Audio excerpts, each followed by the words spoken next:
And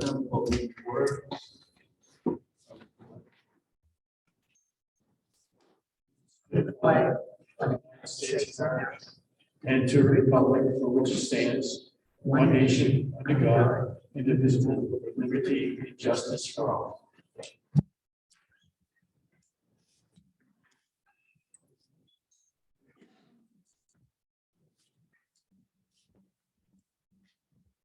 By approving the agenda, any additions, anybody?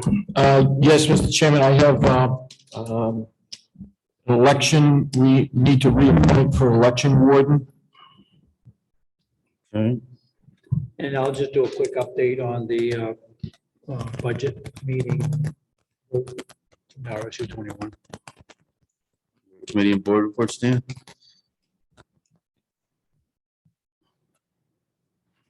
Anything else? Move as amended. All in favor? Public forum, if anybody has an item they'd like to present or have the board address that's not already slated to be discussed on the agenda, now is the time. Yes, ma'am. Why don't you step up to the microphone and identify yourself for us, if you would? Is that mic on? Yes, I turned the mic on.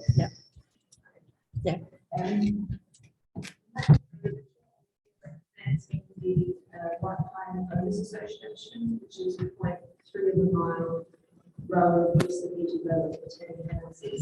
I met with Mr. Vijay Bell recently, and I have some questions on the application for town road acceptance, which he suggested. The last code wasn't put until August, so we can't apply for 10 months. And today I received the as-built and letter stating the government's constructed in accordance with your ordinance from Julia Gilbert, design and water engineering. And Mr. Feldman had copied this just about a couple of years ago. So we'll be at the point where we would have the necessary documents for application and in the law. So as there are a couple of documents during the construction, the road was reviewed. So there have been reviews all along the road construction. Reports. So we just had a couple, one or two more documents, legal documents done. So as an association, due to the fact that those documents could incur some cost to the HOA and residents, I need to explain to them, or we need to understand when we're at the point where we have everything, we've got most of the things now, how we can apply. What are your processes for review and potential acceptance for the road as a town road? And then we understand it has to go to a town meeting or a vote. And then I understand the next town meeting is June 15th, and it's an annual meeting, so we would be beyond that point at the point which we apply. So does that mean waiting another year for a vote, assuming that as a road is built in accordance with the ordinance, that it would have the potential for approval by the board for its virtual town vote. So, given what I've just got, what's the best approach now once we've got all the documents and we are past the 10 months? How do we go about? I've got the order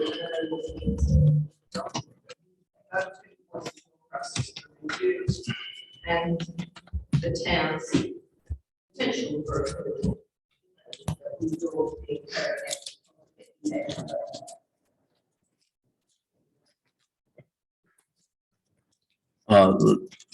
In answer to your question, we have a policy right now where this board doesn't accept any new town roads. You have to go through the petition process. Right, that's in the ordinance as well. So you need to gather signatures, usually 10% of the number of voters in the last gubernatorial, and then you present that, and then we have to put, if you get the petition and the appropriate, you got to get the residents, all residents of the town of Arundel, yes. Right. And you have to bring us with a petition with a sufficient number of signatures from Arundel residents, registered voters, okay? That would then force us, so to speak, that is this board, to make it a warrant article on the next annual town meeting. So how does that petition process usually work? Essentially, obviously, probably most of your neighbors and the subdivision that you just spoke about will probably want to sign it, and then from there. So we are all in the association, right, in agreement. Sure. So it would be people outside of the association. And inside, obviously, any registered voter can sign the petition. And is there a number of people required? Yes, as I said, I think it's right in the ordinance. I think it's 10%. Yeah, it's 10% of the last gubernatorial election. You'll need to speak with the town clerk Yeah. to make sure you get the proper amount of signatures. And she will probably also help you in the development of the petition article, warrant article, so everything will be done according to plan with that particular part of it, along with all the other things that you've alluded to here that are in the ordinance. Okay, so the petition, as you get these signatures, what then? Present that with the application. Right, and then, as I said, then we are obligated to put it on the, actually, depending upon when you get it, it could be earlier than that in terms of, may have to hold a special town meeting. So could I start gathering the signatures before the 10 months? I'll apply before 10 months.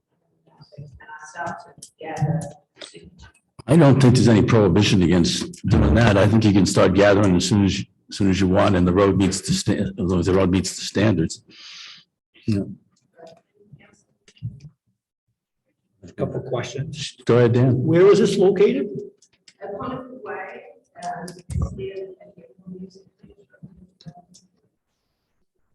And how many homes are on that? 10, 10 homes.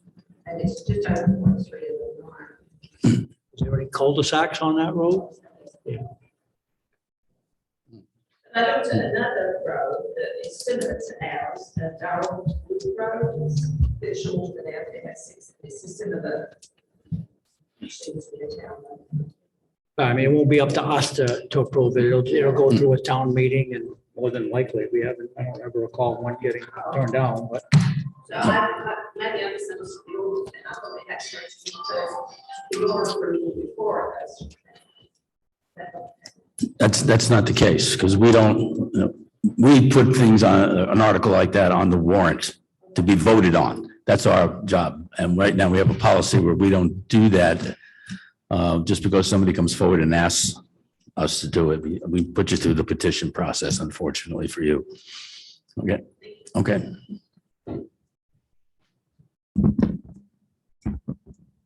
Anyone else?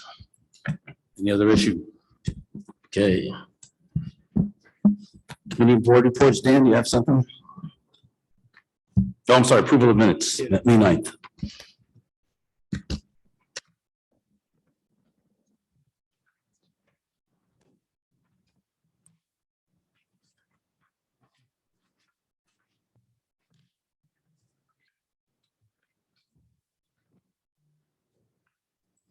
move to approve. I'll second that. Any further discussion? All in favor? You're approved. Now, Dan.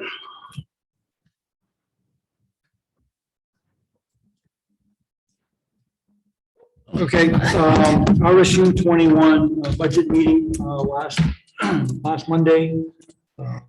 Everything was approved without question except for the sports complex.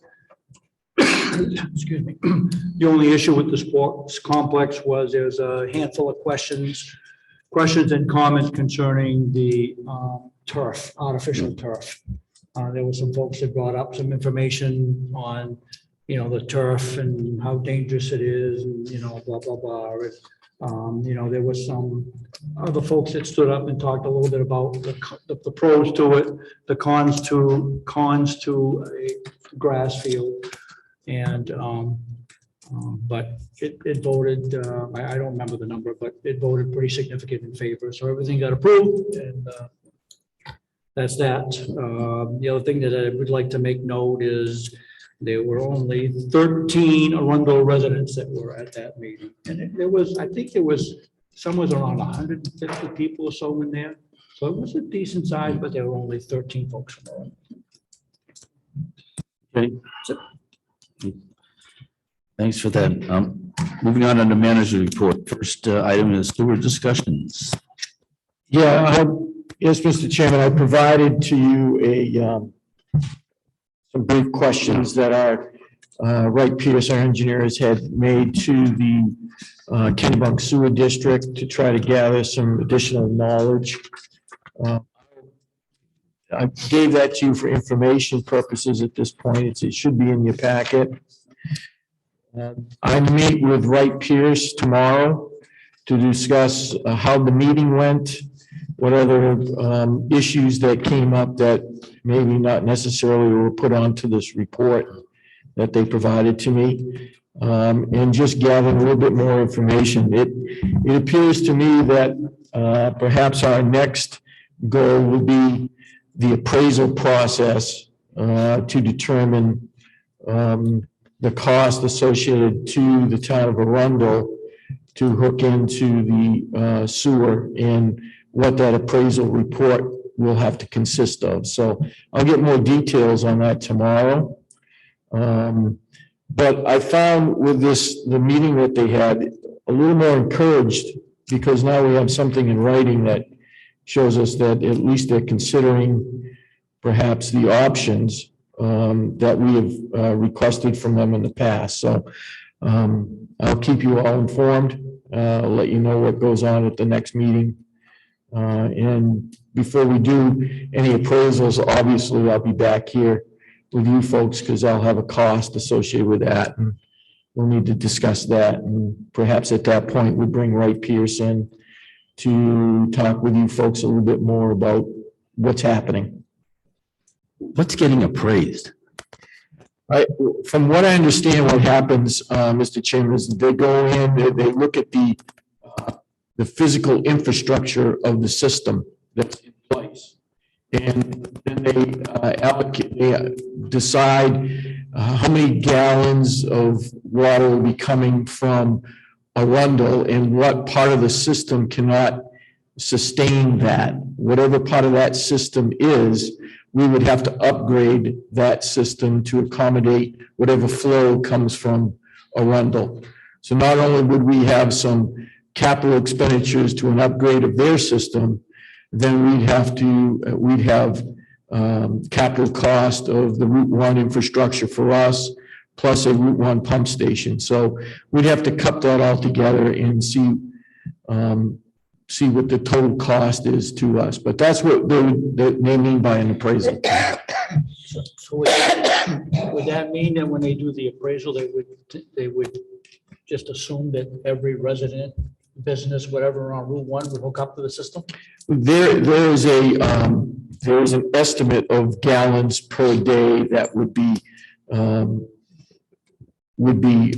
sent to the sewer district through Arundel. So I'm not sure if they think it's every house. There's a formula that they use to determine that, or every property along Route 1. Those decisions still have to be rendered by this board prior to determining if you're going to require people to hook up, or so on and so forth. So, but they do come up with a formula so they can, for discussion purposes, so we can figure out where we're going to have to go and what size the system has to be. Has there been a discussion with Beth on this, as far as when we're talking appraisal? So if a business or a residence hooks up to this system, is their value, property value, going to go up? We haven't had that discussion. So I couldn't give you a clear answer to that yet. Marty, come to the mic. I can speak loud enough, everybody here. Could we get the amount of usage through the water department, whoever's hooked up on Route 1, they know how many gallons every water that everybody's using? Right now, our engineers are indicating it'd be 140,000 gallons per day that would be flowing that way. It's part of the report that you have at the bottom. So, to answer Marty's question, they may have already looked at those flow charts from the water district and come up with that determination. Yeah, that's gotta come from somewhere, and that would be the most concrete information that they have. Sure. So, yeah. Okay, So we're still quite a ways from knowing exactly what. Oh, absolutely, absolutely, absolutely. It's been a slow winding process, as you well know. you didn't get that flavor from these answers to these questions? A big maybe? Yeah. Yeah. Just to let you know, we've wrapped up the property on 900 Limerick Road, and we have received our back taxes for that, and we did the quick claim deed back to the estate. So to your wishes, we've got it back into the family's names at this point. Terrific. Just to let you know, we've been having ongoing questions. Dan had mentioned at our last meeting about the importance of perhaps putting a permanent desktop or a system here hooked up. So all the boards, particularly us, as well as the planning board, when they've been meeting, from what I gather, the planning board chairman's been having some struggles, some challenges in making sure it works properly. So he's coming. Rel's coming in to see me tomorrow, and I'll have more to report back to you. He's going to look at our system and see what would be the best way to go.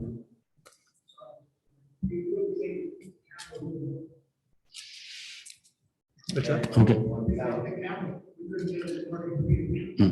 That, I watched the meeting, and that's why I came back and said, look, we gotta do, this is ridiculous. We gotta have something here that's permanent, that's set up, it's cheap. Let's get it going so that,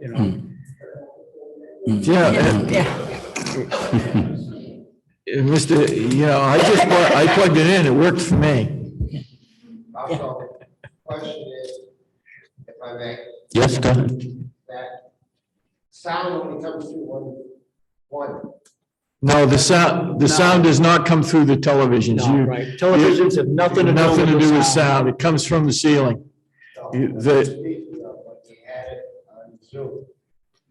Right, It only came through one screen. it should not be coming through TVs at all. It's all hooked up to the roof, the ceiling. Correct. And if that system is hooked up properly, you'll hear it through the ceiling. The issue that we have sometimes is with the jack on that Correct. laptop.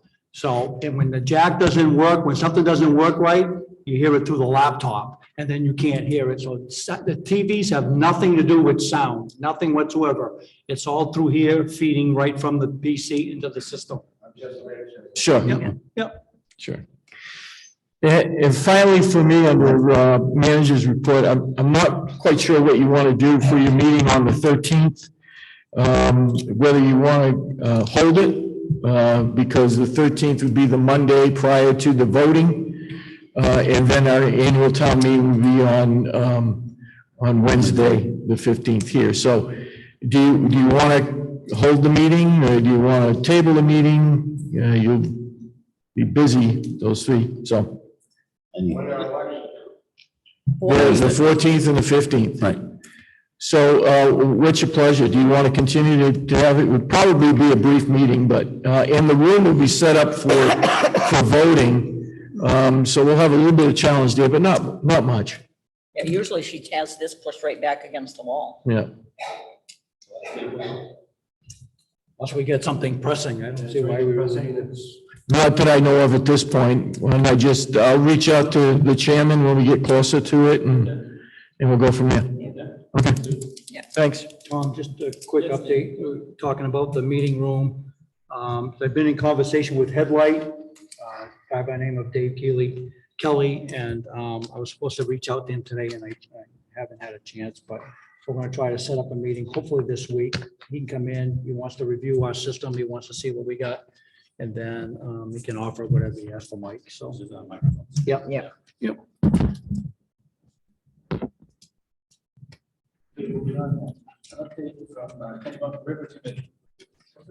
Yeah.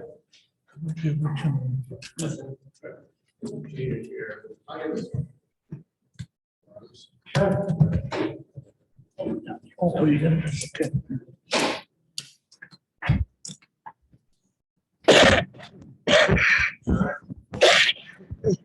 Board member sitting right here. Yeah. Just needs one more mic. Good. Thanks. Good. Thank you.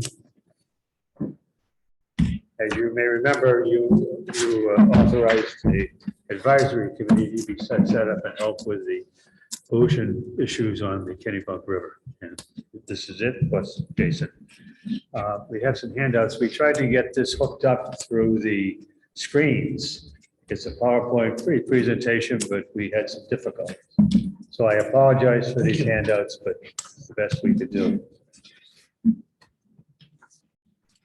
Works. Thank you, dear. Get a color one? Oh, that's Yeah. nice. I get color. I think you know Henry, of course, and obviously Jason.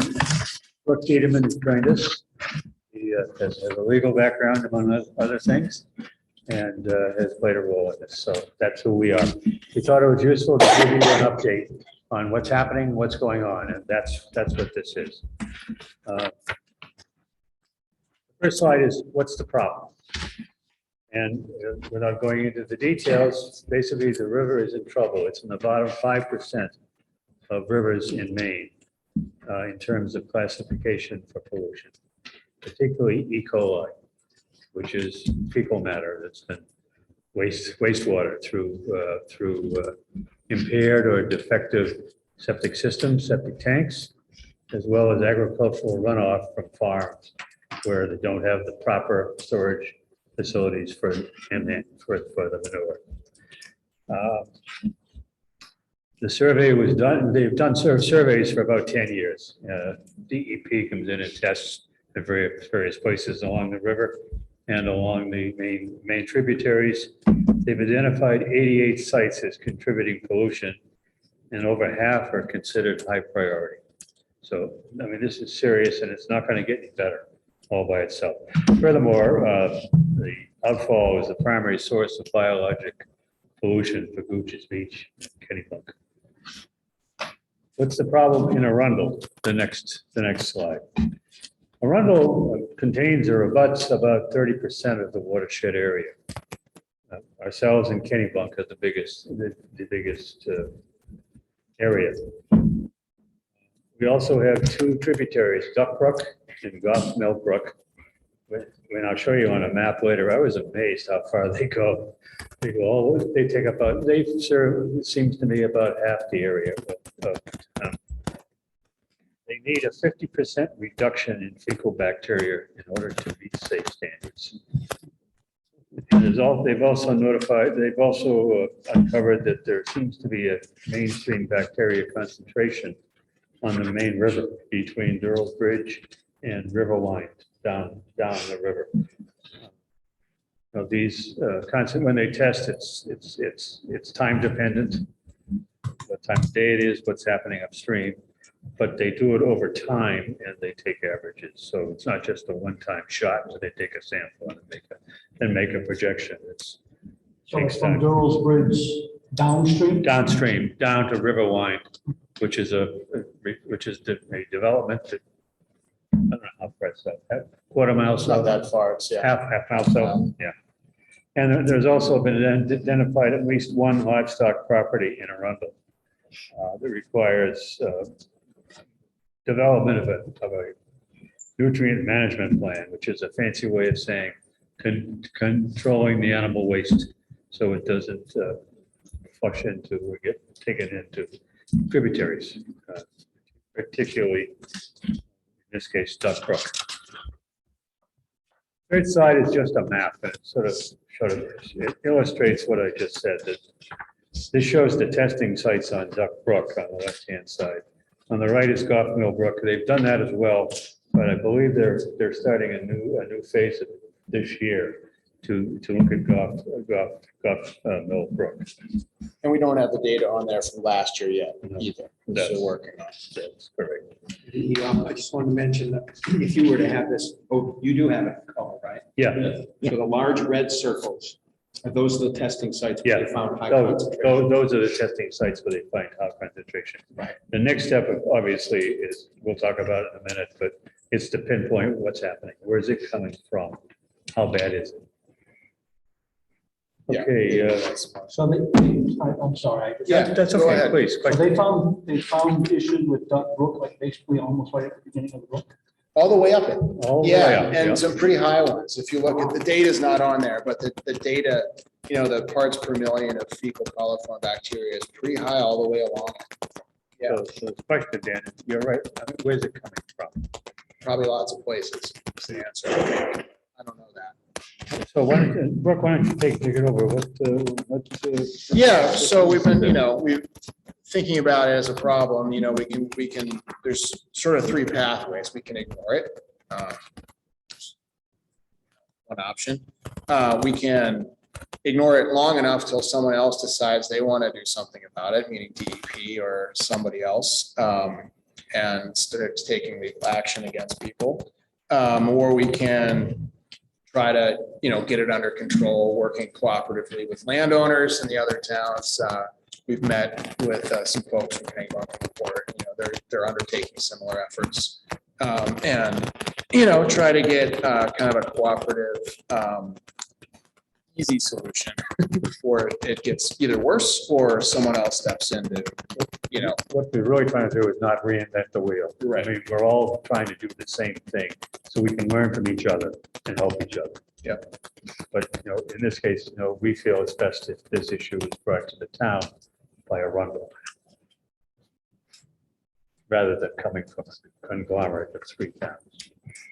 Sorry. yeah, no, that's fair. Okay, Henry, Yeah, so we spent some time in the few meetings we've had talking about, we're an advisory group, we're unofficial. What would we recommend at this point? One of the things we thought right away was let's try to focus on some problems that we can solve, that we can help with. The second bullet is really, we think it's very important that we work closely with the town, advisory committees in Kennebunk Port, and with York County Soil and Water, who are managing the projects that they're doing over the next 10 years. Can I just jump in for a Yeah. second there? And they've issued a long report too. Yeah. Kennebunk Soil and Water Conservation District on this, and that's where a lot of this data comes from. They're kind of the. That's a big report. that's the report that you got, Mindy Goodrum made a presentation about a year ago, or something like that.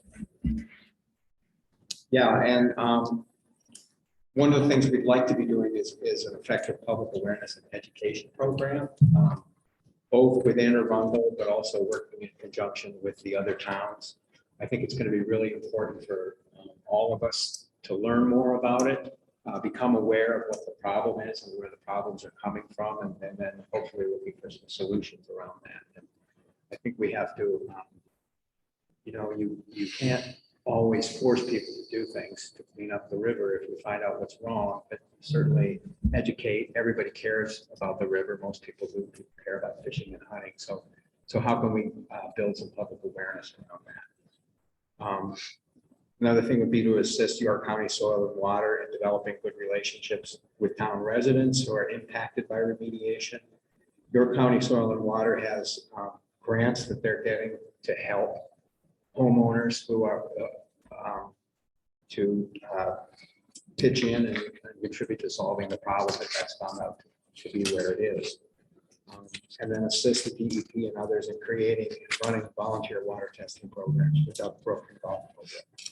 Certainly, there was data put out in 2017 2019 and the latest Duck Brook water testing data, they haven't even analyzed the results. They've got the results, which we kind of summarized for you there, but they haven't really analyzed and say, what does it mean? This is what the water, how can we figure out what's really going on here? So there's that, and there's also in the warrant where we requested that some more testing be done so that we can maybe find out what's going on. So we've been talking to DEP, the folks who've done the water testing in the past, and to find out what's the most effective way to continue testing so that we can get more of a handle on it. That's basically the money that's in the budget for this time around. So they're working to develop a plan that they'll recommend to the town to how to effectively use that, because it will be difficult to pinpoint the problem to say, oh, it's Brooks septic system that's causing an issue. But, we can get a little more refined with it through additional data analysis and then narrow in a little bit more on areas at least. And the last item is really something that will take a little time and some work, but we really should think about putting in some requirements for septic tank pump out regularly. And also, I know the planning board is looking at design for a new house, but some of these systems go back a long time. And according to some of the folks that have been out testing, some of them never have been emptied. So we need to find out, but having a mandated procedure to pump out septic tanks every X years is what many towns do. I know Kennebunk is looking at it right now. They don't have it, I don't believe. So we have some handouts I'll give you but That's just a brief summary. So that's the summary. If you have any questions, be happy to try to answer them. Thanks for your time and attention. I know that you mentioned a heavy count between Riverwine Drive and Durrell Bridge. And I know some of the houses on Riverwine Drive have overboard discharge systems. Aren't the rules that go with those systems that they are supposed to be pumping them out and taking care of them in a timely manner? They are, and they may be, but again, I don't know the requirements. Who checks? Yeah, that's what I was going to ask. Who checks? I don't know. I don't think anybody that I've heard of. there was an overboard discharge just across the road from us up on Curtis. And either someone got in contact or DEP contacted them and they had a grant program where they offered, it's income-based grant program where they'll offer $25,000 up to that much for the replacement of the overboard to a system. He actually got that money because I was in a butter and I got a letter from the DEP saying they were doing this and he got the septic system put in. So part of the awareness, I think, is also getting the town, I know the town is aware of that program for septic systems, and individuals aware that there is programs out there to help clean up septic systems. Yeah. Who would determine or check with the properties? And I'm mentioning Riverwine Drive because I know that they're right on the river. The DEP program that I'm aware of has to be initiated by the landowner and the town together. So the town applies for the money and they can get multiple landowners who want to apply for this. And I think February of each year is the cutoff date for applications. So I would think, to answer your question, Velma, that it would be the town that would work with the landowners. How do they find out that these systems are there? I don't know. There must be some, we must have some records at the time. Yeah. Well, if a building permit was pulled, if a building permit's pulled, then there's a septic design that's on file as well for each one of those properties. So there's something that would be there available for folks to look at. The only other question I had was relative to our neighbors to our northwest of us, the town of Lyman. Are they participating in this program as well? Or, because it mentions just Kennebunk, Port and us, and I was just wondering. We've talked about that as a group, right, Sam? We have, we have a few people we know, but we really haven't reached out to Lyman as to whether they're they're interested in joining this, but they've got, they got significant situations up there too. Yeah. Lord's Brook in particular. And the comes out of pond, Kennebunk obviously. Pond and down towards Mhm. Carlisle. I know the initial report had a lot of linemen in it too, from Soils and Water, so. If anyone knows anyone to talk to up there, we'd love to talk to them. We have some handouts for you. This is coming out soon, and we're planning our first mailing.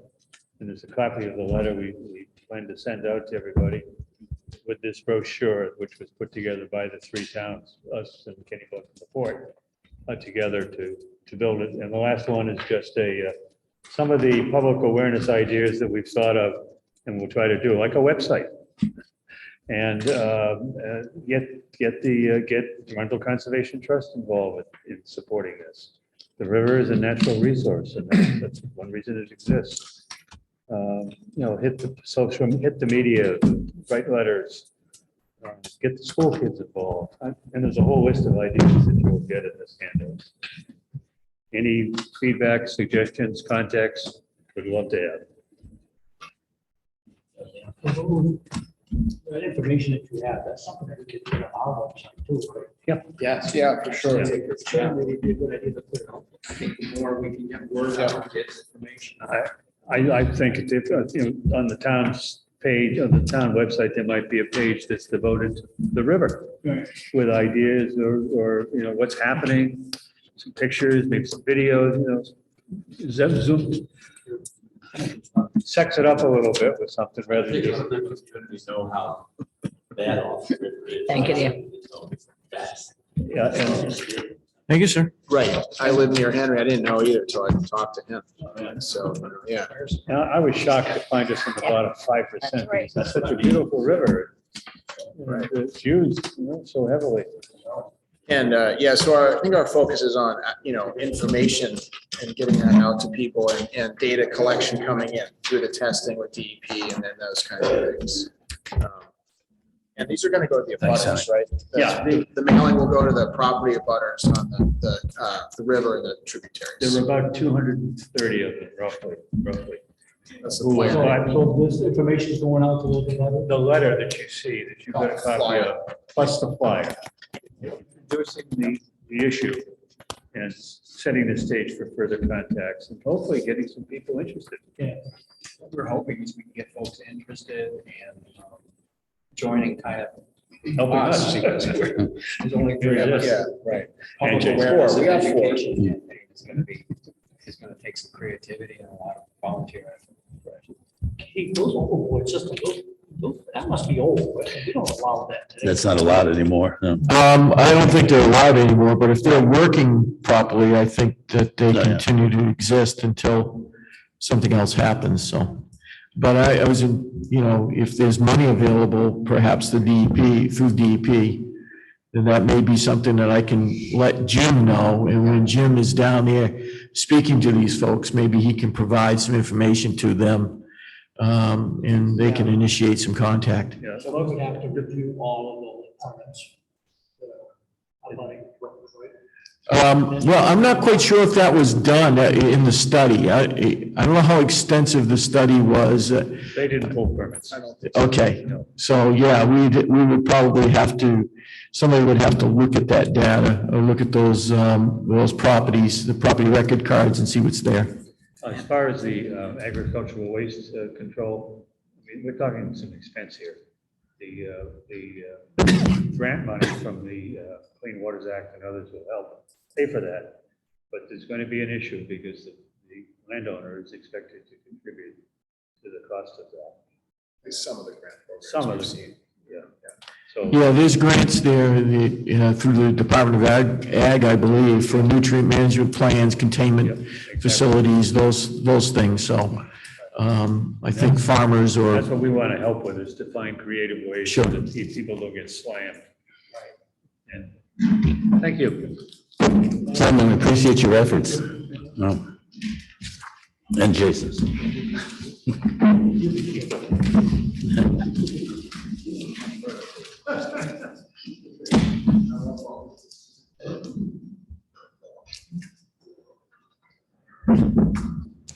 Do you want this extra mic back over there?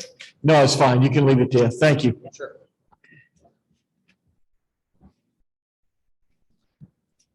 Okay, next item is the remote participation in public proceedings. That involves, I guess, the planning board's remote meeting policy. Yes, Mr. Chairman, as you saw in your packets, I had provided some more information relative to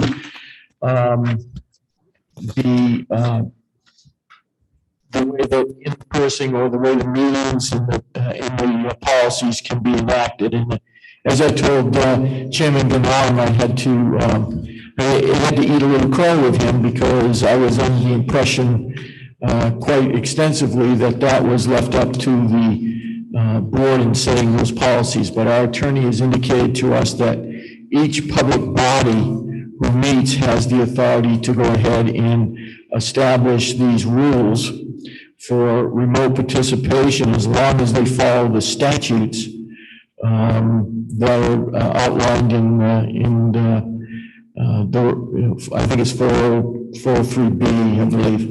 So I indicated that to him. He has provided to me, which I gave to you on your desk this evening, a draft policy that they would be looking at perhaps enacting. Again, they would have to hold a public hearing prior to enacting the policy and provide through that process and then take it from the vote. But I think he's got it in front of you, and I'm not going to speak for him, but he's here tonight, and I think he has it in front of you to gather any information or any thoughts that you folks may have prior to the final development in establishing a public hearing. Right now, this is just a rough draft. Sorry. You don't talk about Yeah. You obviously don't sit in planning board meetings where they don't come up either. Yeah. You're the chairman. I know it. I get the phone calls. Okay, this is just a rough draft of what we're hoping to get started with. We have the next meeting that we have in, I believe it's on June 7th. We're going to be reviewing this and having a little workshop so that we can come up with something. And I was hoping to get some feedback from you guys as to what you think of this, what can we do to improve it? We want to have a good policy. Because I already think we've adopted. Okay, I don't know why we have different ones across the board in this town, makes no sense to me, but I'll leave that to the legislature. and as you, I was perfectly willing to go along with that. We questioned a couple of items and then found out that, well, no, we're supposed to develop one. So we're going to Well, develop. you don't have to. We don't have to. No. Most of the planning board wants to. We want to have our own policy, and it's going to I'm hoping that it very closely mirrors what you guys have, which I think is what this does. I mean, this simply spells out the process of how we have our meetings and what criteria have to be involved. May I? Mr. Chairman, the only concern I have through this whole process is that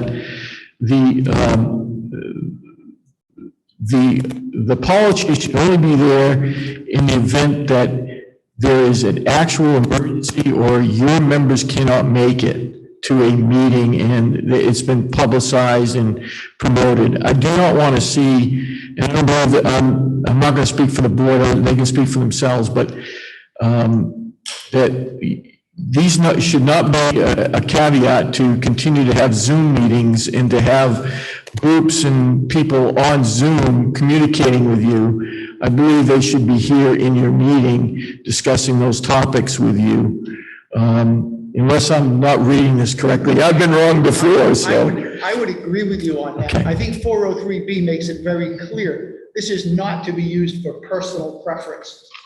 You know, you don't want to get together, well, that's too bad. There's not an emergency. You're going to get together. It's only in the case of health emergency. Some kind of, all of a sudden, the town of Arundel has monkeypox. or some other weird disease. It's not something that we're going to exercise on a regular basis.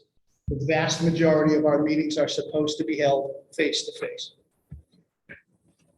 And the one thing that we were looking at from a remote point of view, and this would require feedback from somebody, if we are meeting face to face and people log in on Zoom, I don't think our policy would be that they do not participate in the meeting. They can watch the meeting, they can listen, but we're not going to accept comments. If you want to make a comment, you have to be in the room.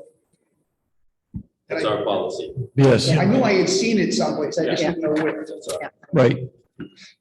It's part of our policy. So then, Couple of comments. Hopefully you all read the email that I sent where the town of Saco was going after money to set their rooms up to allow this to happen. I don't know if their policy is for emergency purposes or if their policy is to have these all the time. I didn't dig that deep into it, but it's something of note. If we're gonna have a policy, I agree with Tom that we should have a policy, one policy that covers All boards. all boards. I mean, to me, to have different policies just doesn't make sense, right? It's room for an opportunity for something to go wrong or whatever. So, I mean, I think we should have one policy that covers all the boards. That's certainly my position. Without, I think all meetings should be held here in person from every board. yeah. But anyway, that's not what the statute says.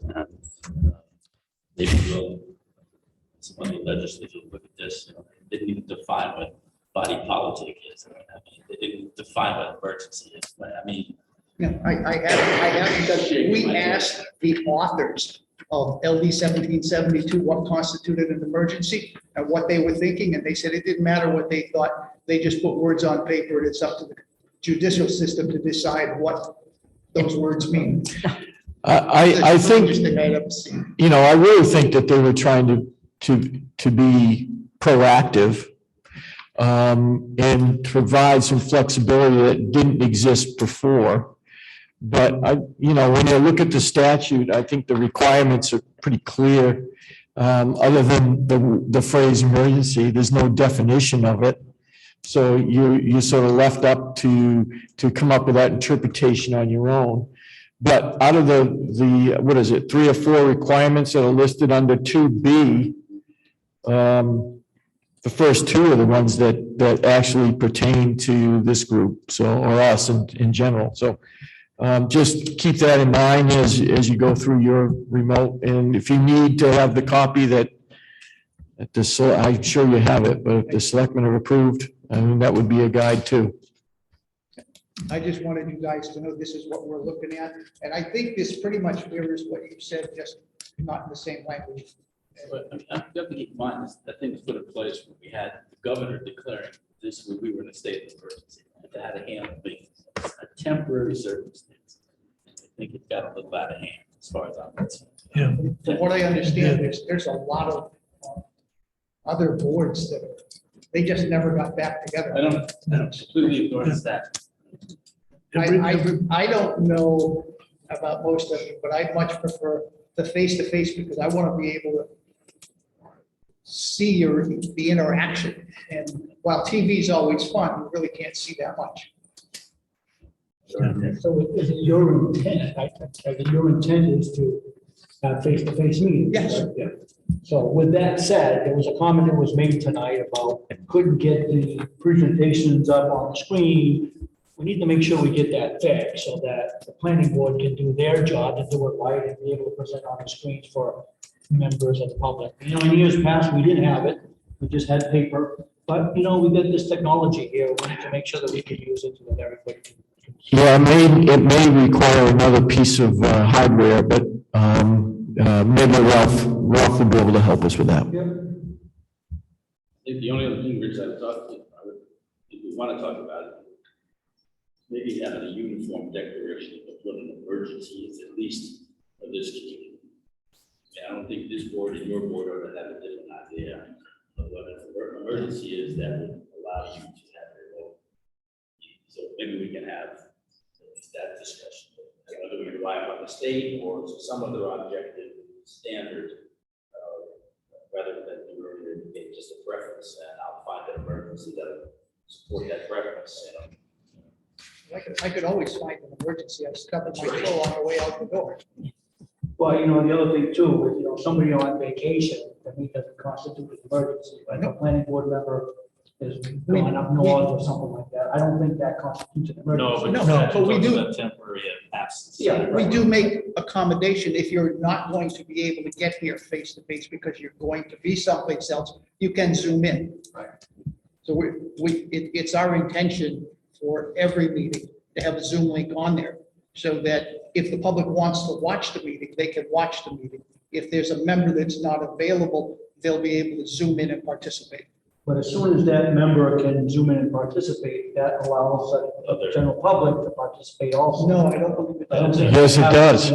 See, that's where my question came in. Right. Because I was understanding it to be that the planning board member could zoom in and participate, but not the public itself. No, I don't believe the I statute don't says know. that. I think the statute says if you're going to Zoom, that if the people that are on Zoom have the ability, if you have a member of your group doing Zoom, then you have to take roll call votes, and you have to provide proper notice prior to that happening, and then you have to provide the ability of those folks to hear and to comment if you take comment. Okay, see, that was the part, it was the comment part that I wasn't sure. That's the way I interpret it. Because everybody's gonna have the Zoom link. We should get clarification on that because, you know, And that's the only, I think it says right in the statute that you gotta provide, if you are in a remote meeting, you've got to provide meaningful opportunities for the public to attend.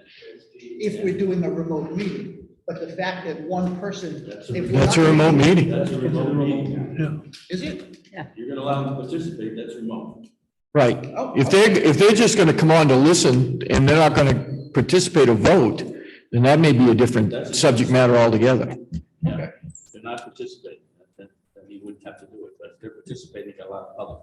Okay. So this is the kind of clarification that I need, because I don't know. Yes, John.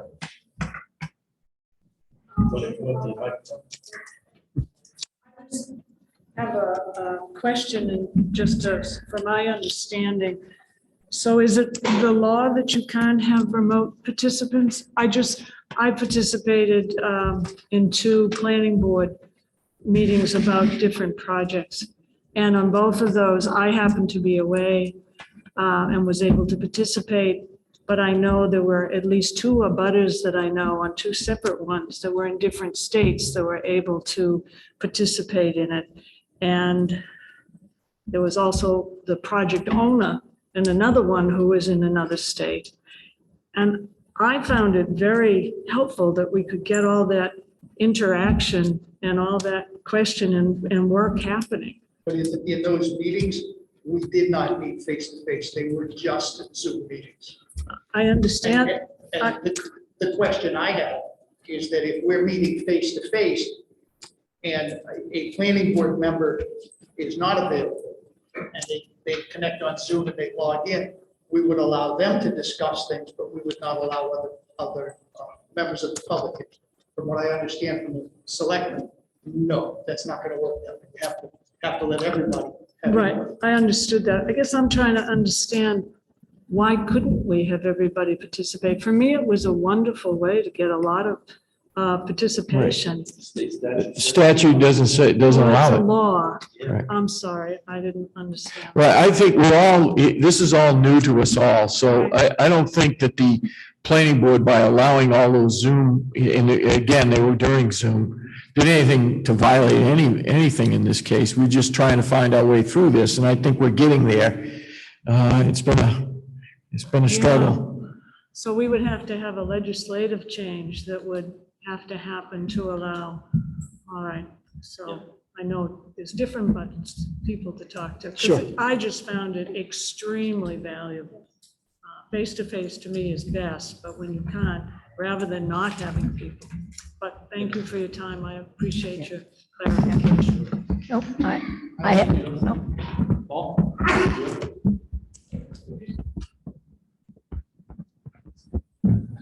Hi, guys. I'm on a planning board with these guys.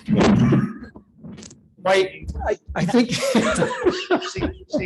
okay. I think the only comment I had is I agree. There ought to be one common policy for all the boards. Other than that, right, you're going to confuse the hell out of the public.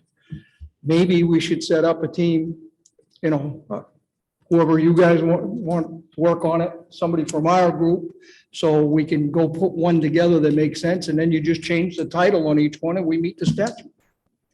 Does that make sense?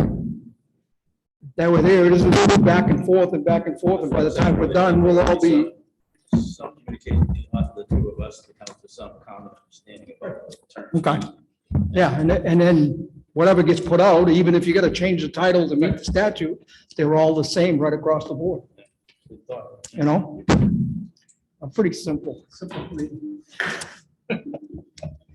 I have, Good, no? I have a comment on what Joan said. If they're having a meeting and you can zoom in anyway, she talked about someone wanting to participate in the meeting who was in another state. You might have someone that needed to bring information to the board who couldn't be here. Again, they were in another state. Now, if you're going to Zoom, why can't they participate from another state? I mean, is that going to be possible? I don't have a problem with that. And when we were meeting just on Zoom, Yeah.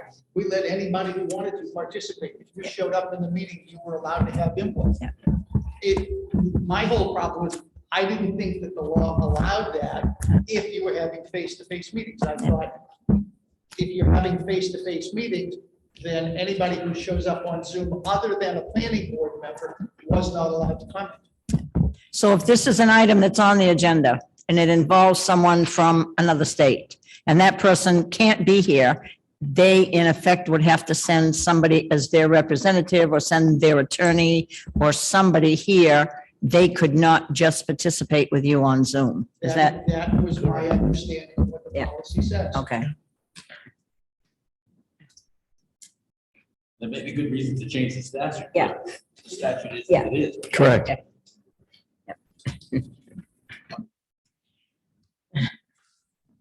Sit here, so you can hear me Yeah, anyway. yeah. All right.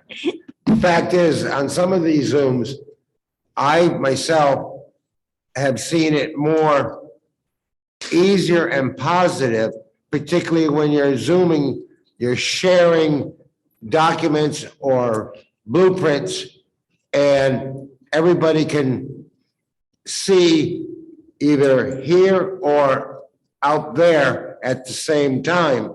And we've had more and more participation for people asking, or we haven't received bad comments. We've all received more positive comments, even through the conservation department, even through the different designers and planners and everything else. I mean, and I think totally it has been more positive with the Zoom meetings overall. I don't think you'd get an argument from us. No. But I think it's in violation of the statute. So, and I think that's part of the discussion tonight. Maybe that statute needs to be modified a little bit, and clearly a definition for emergency would be appropriate as well. That would be a legislative issue. Correct. Yeah, our hands are kind of tied. And I agree, and I understand that. Something happens and you guys vote on something and you vote remotely and somebody comes back and says, you know, you guys met on Zoom, you weren't supposed to, next thing you know, we're in litigation, and chances of that happening are probably slim, but the chance of that happening could happen. The right circumstance. Right. Well, just like it snowed in Denver yesterday. Yeah, and like I said, I wanted to take that. When are you guys gonna talk about this? We're gonna talk about that on the 7th of June. 7th of June. We're having a workshop. We have a very light agenda. So we're gonna have a workshop afterwards to discuss this and to discuss the impacts of the ADU law that just recently got enacted. Lee is putting together a presentation. Is that on the accessories dwellings and, yeah, Yeah. But that should also affect the river solution. Because then it follows septic and then turn around and you're allowed to build on more than one dwelling on a 1 acre lot. Right now, under the ordinance, you can have an accessory dwelling unit that does not have to be attached as long as you are on the same water and the same sewer system. And what I understand, that's still going to apply. But the state law wants the unit attached to the building. Well, we don't. You still have to have a proper sewer, you still have to have a sewer system that is designed for an additional bedroom or a 2 bedroom or whatever. You just can't put a house or. Your sewer system has to be. Right. Okay, Joe, thank you. Thank you. thank you, guys.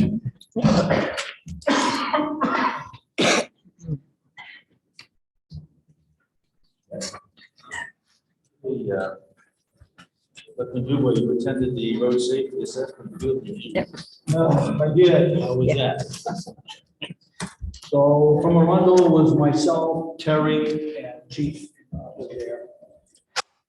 I'll go through everything here, but I'll just kind of highlight a couple of things that we talked about, a couple of things that the towns will need to do. So we kind of reviewed the items that we talked about when we met the last time. So the town did get back and talk and tell the DOT that, you know, there's really no snow storage issues over there in that area. And that the municipality will continue to mow the locations, especially on the corner of the old post, west side, or maybe that's other side, to kind of mow that corner. So they reviewed the, some signage. MDOT will send us 4 36-inch stop signs. They will send us 4 36-inch stop ahead signs. So the intent is to put 2 on each road. And they're gonna send us 4 cross traffic does not stop signs. Those are to be put on the campground road. Right now, there are some intersection warnings. They're gonna take those away. You mean Old Post Oh, Post Road? Road. Huh? It's Old Post Old Road. Post Road. What's the campground they're putting up? Why the campground? Yeah. No, traffic does not Stop. stop. Okay, on the Old Post Road. Right. Okay.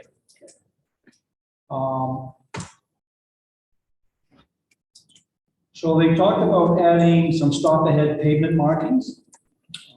I guess in the future, Terry had said that's something that we would entertain.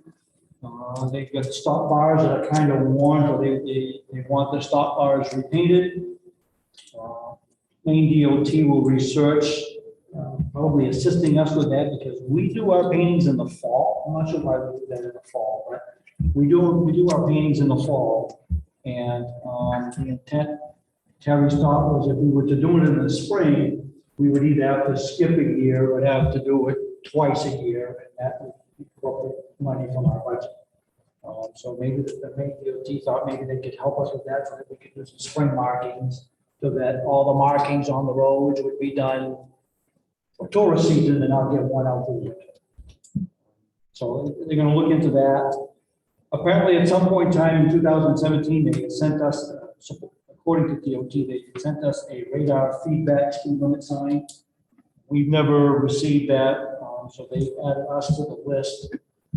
See if we could, they could send us some feedback sign. Basically, it's just a sign that'll flash. It won't tell you what the actual speed is, but it will just flash.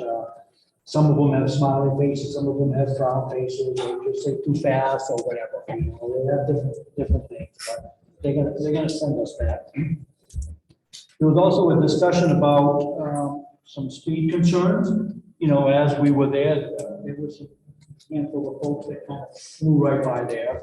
So there was a representative from the sheriff's department there, can't remember who it was, I don't know if it was, it's Cal Casa, sound familiar? Yeah, okay, he didn't seem like he was very interested in anything, but he did note that obviously we have our own deputy there, and maybe we could talk to our two deputies and maybe do some law enforcement reviews, some speed review on that road. See what else. There's a bunch of stuff that we talked about here. Main DOT is going to be adding the dashed fog lines through the intersection. Those are pretty worn out right now. Those are supposed to be done within the next three weeks. There was a discussion Terry had brought up about, if you elevate that whole dip, that might help with some Sight distance. Sight distances. Yep. Their concern was, they've got a project on changing that culvert and on Log Cabin Road, and really, that wasn't part of their budget. So it's a thought that they're gonna look into. They're actually gonna do analyze to see if it maybe that in itself will help alleviate some of the problem. So they're gonna look at that. The turning movements that we talked about the last time, those are scheduled to start in July. They'll catch the tourist season. They want to kind of get an idea of what the traffic is coming down. We pretty much killed the idea of a four-way stop sign. And per discussion here, we all kind of thought that was not a good idea.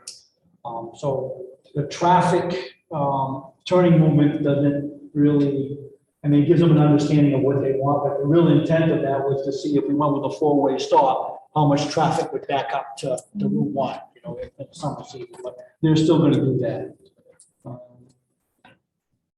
That's pretty much it. And there's a whole lot of stuff that we talked about.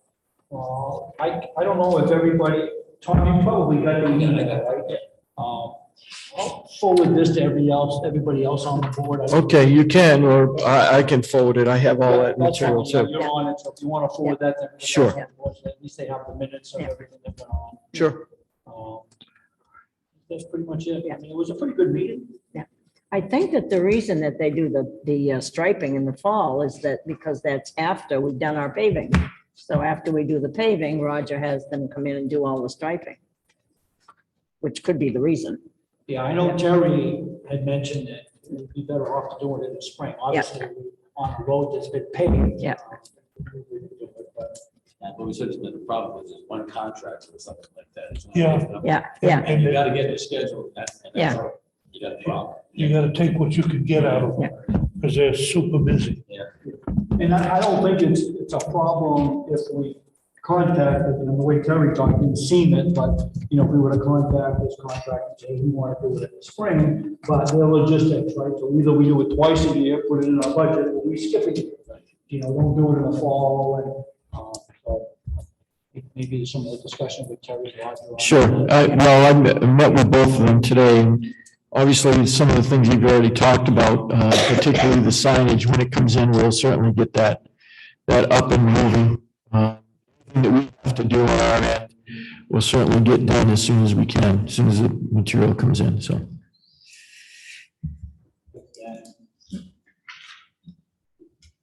Now we have something. Yeah. Ordinance on domesticated fowl. Yes, Mr. Chairman. As I indicated to you at your last meeting, I've received a bunch of complaints on really free-range chickens at the time, going onto other neighbors' home properties and really destroying their properties to a certain extent, and people complaining about it. And we didn't have an ordinance that would prohibit free-range chickens. So Luigi and I have sort of put our heads together, and with a little guidance from Selectmen DuBois in saying that we should go from chickens to fowl, we increased it to domesticated fowl and gave a definition to it, and then provided some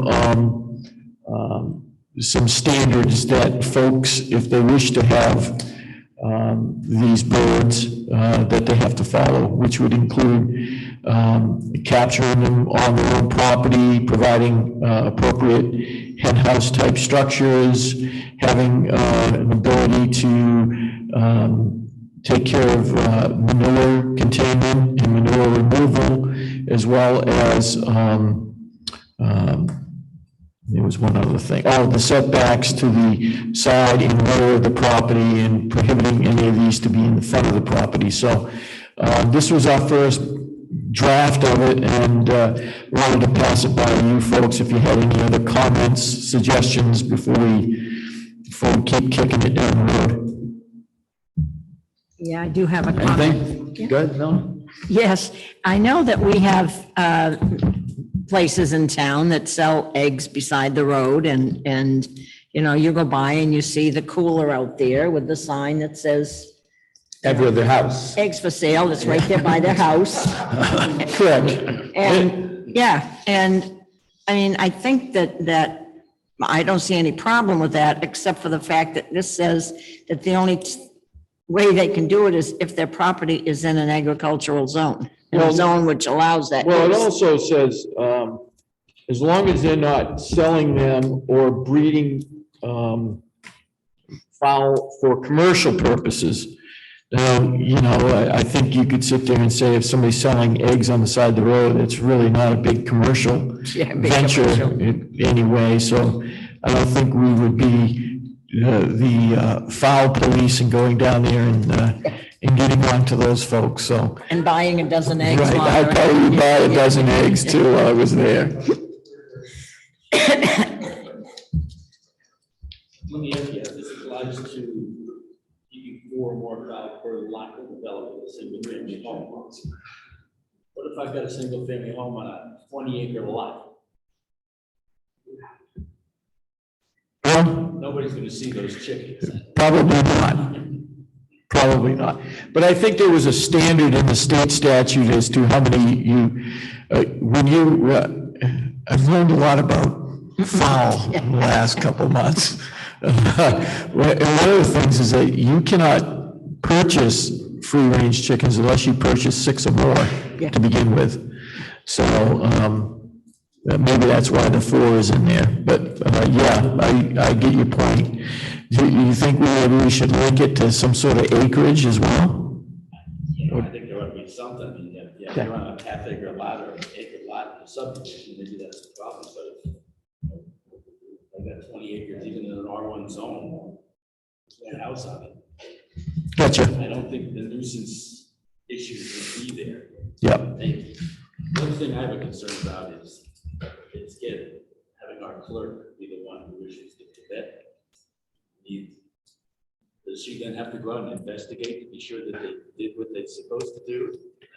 And we want to go out there, Jason, and think. Yeah. Yeah. Good luck with Good luck with, are you telling me good luck with that? Yeah. I didn't put Check the lighting, check the. I didn't put the clerk piece in. I sort of left it in there to see what kind of comment we would get. But, it's probably, Does she enforce? Yes. I mean. it's probably best left up maybe to the animal control officer if we're gonna go ahead and do this. Maybe send them out, Yeah, something. to issue the permit. Okay, I'll work on it. So, and then, to John's point on that same sentence, the next sentence says file 6 months or old.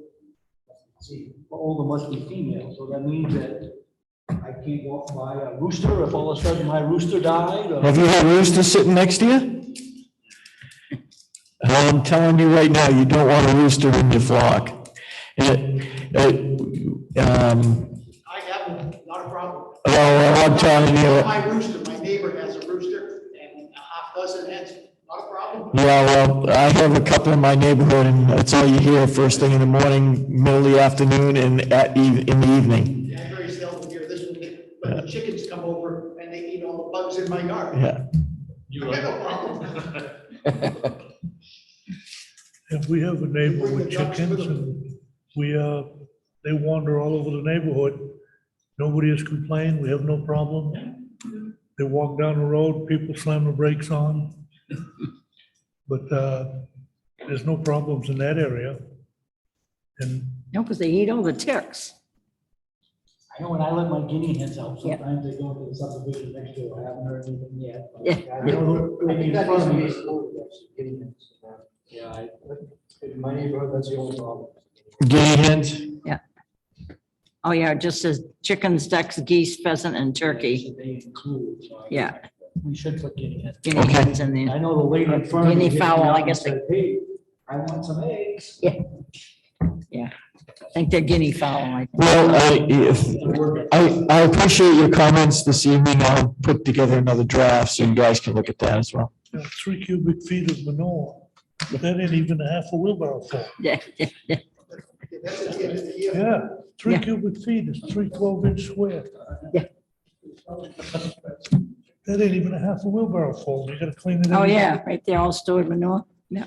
No more than 3 cubic feet of manure shall be stored. Hmm. Jill said that's not even half a wheelbarrow full. Okay,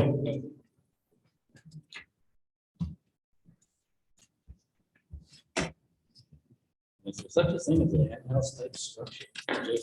Oh, yeah, okay. Just work on a boat, I had like 6 of them. Yeah. Oh, shit. I also had like 250 chickens. Yeah. Okay. And like 50 roosters. All right, we'll keep working on that, I guess. Yeah, the hen house can be built with scrap material. We go on job sites all the time and there's 2x4s and sheets of plywood, almost full length. Yeah, whatever you can What's wrong find. with building with that stuff? They call it scrap, the builder, but Jason called it scrap. I call it. Taking apart hen houses, build houses. Yeah. Not much in scrap today. They use everything they Yeah. can, so with the price.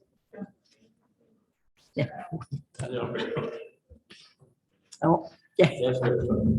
We have a state constitutional amendment with right to food. Oh, yeah. They're about to interfere with its right to food. yeah. we know that as well, yeah. But personally, I think having this kind of an ordinance is silly. Because I don't, maybe there's a lot of issue surrounding it, but I'm unaware of it. How many complaints has the town had? That's why this is here. Yeah, 4 to 6 constant complaints. The same people about the same group. They should go talk to the guy that's. Well, I think they've done that too, and they haven't had any luck, so they've contacted our animal control officer, who's went over and spoken to them, but there's no teeth, we have nothing, there's nothing in the, in our ordinances or in animal control statutes that addresses this issue. We tried to address this issue on the planning board and it went no place. We even got it in front of, on a meeting for town warrant that got shot down. It was a little gentleman farm kind of a situation we wanted to address. No, wasn't gonna happen. Well, I sense that I sense that we may be going down the same route, but I want my assurances that I want to make sure that I've done my due diligence and tried as best we can to, at least these residents' concerns have been brought forward, and whatever we do with it, obviously, is done by the folks in this community, and we'll deal with it from there.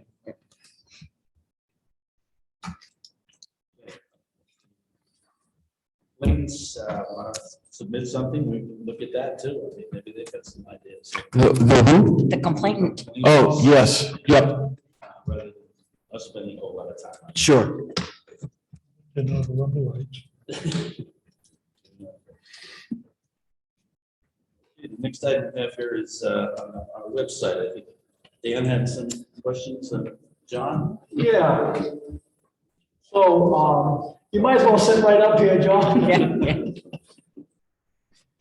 So, I think most of you have gone and looked at our website. And, I like the way it looks. It looks really good.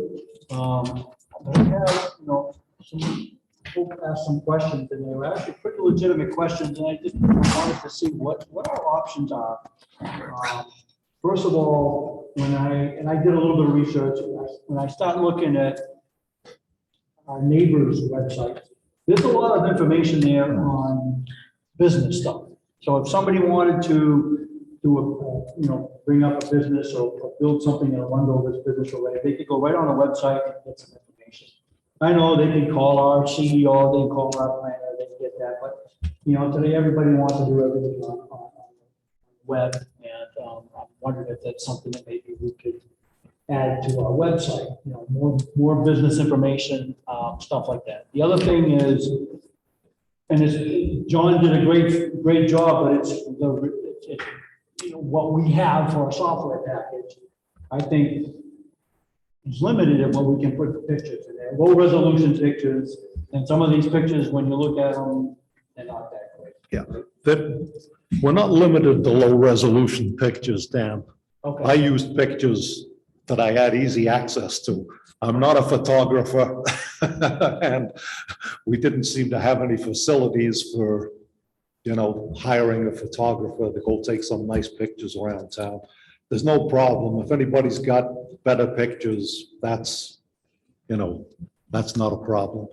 There was one, I have to go back and look, there was a picture somewhere, and might have been, even might have been one of the ones that I took that I submitted to you, but it just looked like crap. And I know that what I've sent you has been, high resolution stuff, but I'll have to go back and look to see what it was. I can't remember now. Can't remember. I'm not saying that the website, if we use a high resolution picture, I'm not saying that it's going to come out absolutely superb on the website, but it probably would come out a heck of a lot better than some of the pictures that we've got. The other thing that I guess I wanted to explore was, what's the next level? If we were to go up a level, obviously it costs us money. Yeah. But how much is that and what does that give us? What would it give us? Are there more things that we can do? Does it just give us more space on the website, or, what can we do and how much is that? The real quick answer is I don't know. We can pay more money and get more space, but right now with the new website, we're only using half the amount of space that we had with the old website.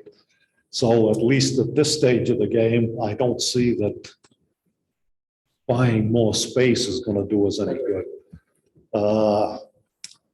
If you had a custom design site, our old website was a custom design site, and I don't really think it did any more for us than the present website is doing.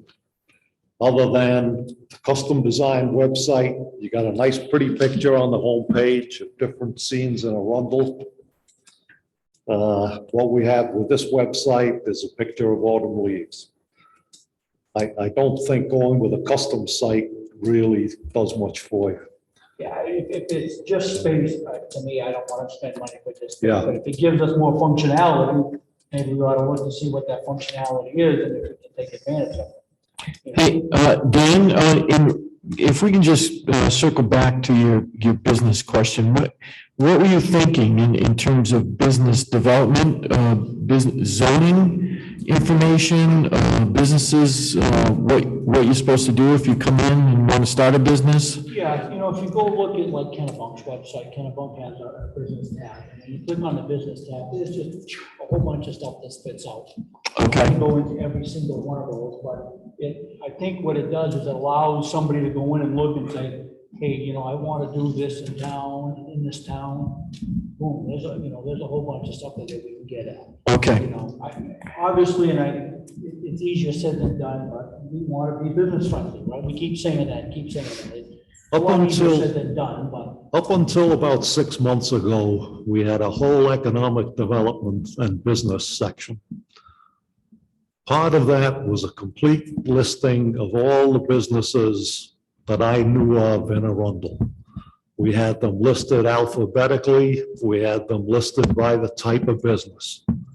Years ago, when we developed that, I put in a hell of a lot of work listing that stuff. About 6 months ago, Keith and I decided that didn't seem to be of any interest to anybody. It went. I wish you'd said something last year. And I'm only bringing this up because I got hit by somebody, you know, who was. Yeah, Asking a whole bunch of questions, and they were valid questions, and I figured, you know what, I'll bring it up, see what the board's thoughts. yeah. I think one thing that definitely would be useful is if we had a procedure for anybody who wants to open a business in Arundel, what they should do, what the steps are. That's not something I'm capable of doing. I think we need to get the town planner involved. Yeah, I think that's where I was going with my question, Dan. Is Yeah, what can we put on the website? So if somebody wants to open a business here in town, they can click on it and say, okay, these are the requirements that are needed of me to move forward. Okay.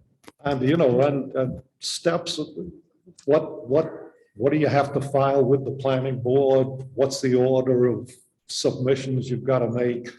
I think that could be a real big help.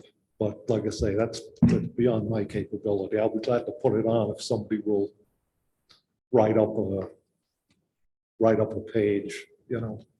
Yeah, you know, I certainly appreciate the work you've done, I think it's awesome, Oh, I'm glad thank you. you're doing it, kudos to you, I mean, you've done a great job. Thanks. Everything today is all web-based, right, everybody goes on the internet, and does their stuff, so I think it'd be nice to try to grow that if we can, you know. Yeah. But I don't want to add all kinds of extras. That's why I keep having you do it. Well, if I had any feeling that the business listings were being used, I wouldn't mind putting in some effort to develop a new list, but frankly, I don't think anybody ever looked at it. Whereas trying to attract businesses, or at least make it easier for somebody who wants to establish a business in town, I think would be a real useful thing for us to do. So, Work with the planner and get. Yeah, I'll speak with Lee J and see them. Just gotta be real careful, because if it's not accurate, something out, somebody is gonna be unhappy with the result. And they're gonna say what wasn't on the website, you know. Right. The ordinance themselves or whatever. Right. But I mean, just to be reviewed by. Right. BJ, you. Yeah, Maybe just some general information of where they need to go and what they, okay. Right. And you need to put a disclaimer there that basically will say, you know. Yeah, contact planner to get detailed information, obviously, yeah. Okay.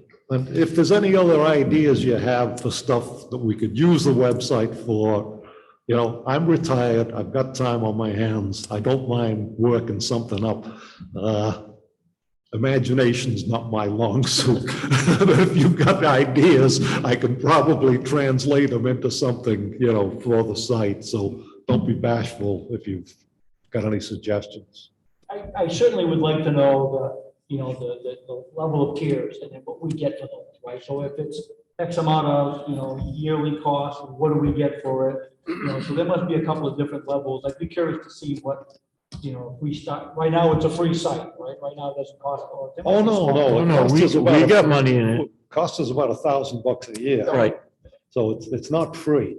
I mean, I could call Gov office, but I can tell you what they're gonna say is, oh, well, for $2,000, we'll give you twice the number of gigabytes of space on it. I don't think they're gonna, tell us that they're gonna give us a new software package that is gonna do marvelous things. I think if there was something, if we had an application that we wanted to use on the website, and for some reason the website wasn't capable of handling it, I think in that kind of situation, we might be able to hire either Gov office or somebody else to come up with some software which would take care of the application that we were considering. But right now, I think we'd just be wasting money going to a next level sort of thing. Thanks, John. Yep. Okay.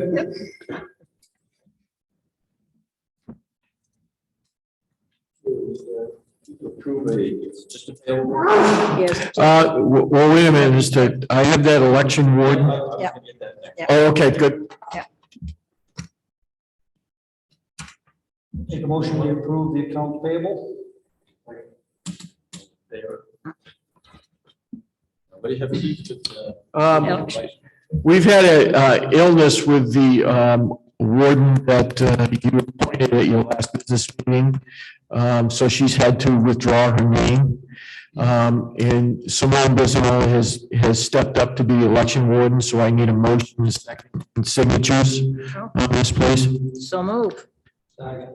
All in favor?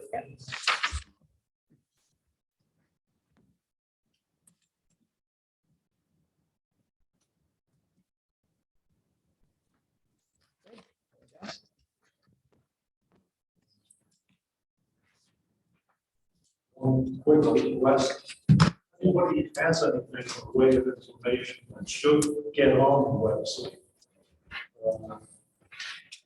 please send it over to me. Like this classic example, Sam was handing out flyers, we want to get publicized. You guys all know That's why I mentioned we can put it on the website. one. Yes. Yeah. So how do you get this on the website? They'll send it electronically. Yeah, we just sent it electronically and then he Yeah. can put it on. You'll just see Sam and have Sam send it and Sure. Or I can scan it and send scan it. it and send it. Okay. Any other business, anybody? I got one question. Nope, Phil's got something. Am I the only one on the board that doesn't like the idea that the bake sale has to be outside instead of inside? No, I'm with you, Phil. I think they can make room. I looked at it with Keith a while back. I think there could be enough room for them to have a corner to do their bake sale.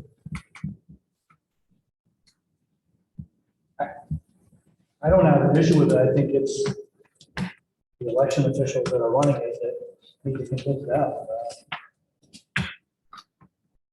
It's not gonna happen. Yeah, the ultimate decision on that, Phil, as I expressed before, and I appreciate you coming up with your ideas, but the town clerk and myself felt that there just wasn't enough room.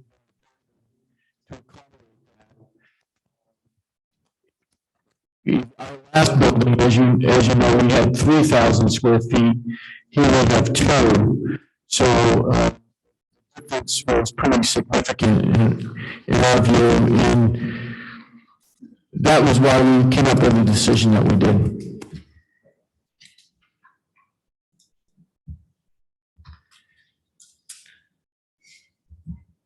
Anything else? Can we, I know we talked a little bit about this, but would we be able to route people out through this way and set up tables and maybe then at the end, or I'm just looking for an option here? Yeah, that hallway isn't wide enough. Well, it's not, it might be wide enough to put a, not a table and people sitting behind the table, but maybe put tables and then Yeah. standing up at the very end, I don't know. Again, the ultimate decision rests with the clerk in reference to this, and I fully support her decision. I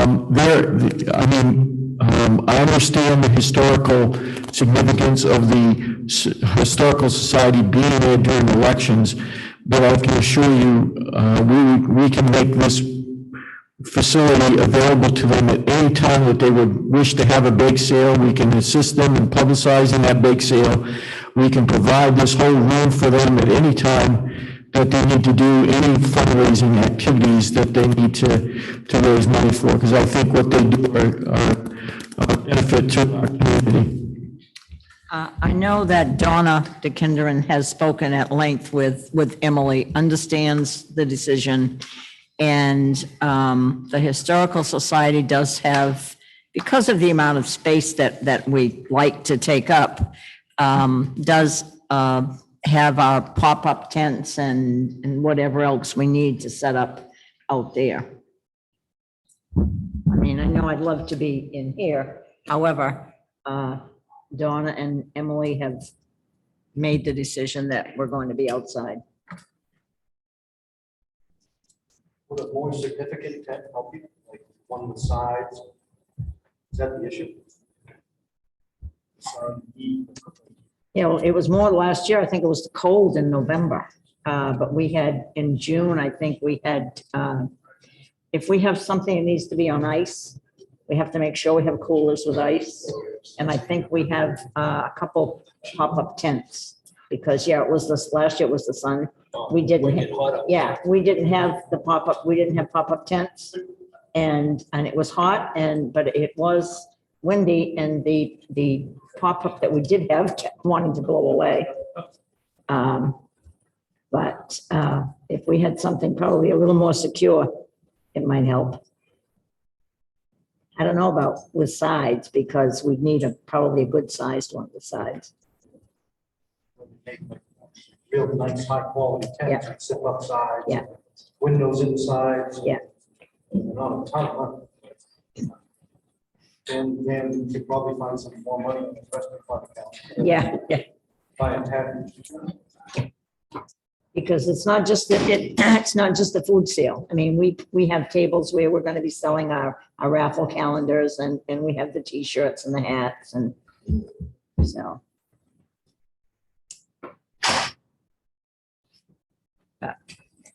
Well, I mean, like to Jason's point, I mean, go back to the historical society and say, you know, what do you guys need? If this workable.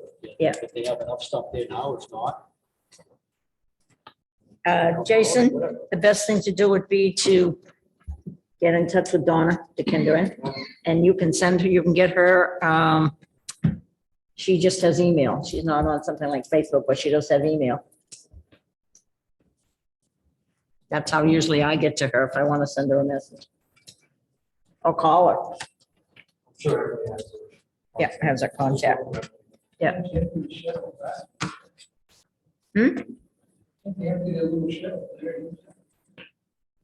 No, I we think want to it- be right by the door. Yeah, logistically, it'd be, Yeah. be too far away, I Yeah. think. We like to be where the action is. We could put it in condition, actually. Yeah.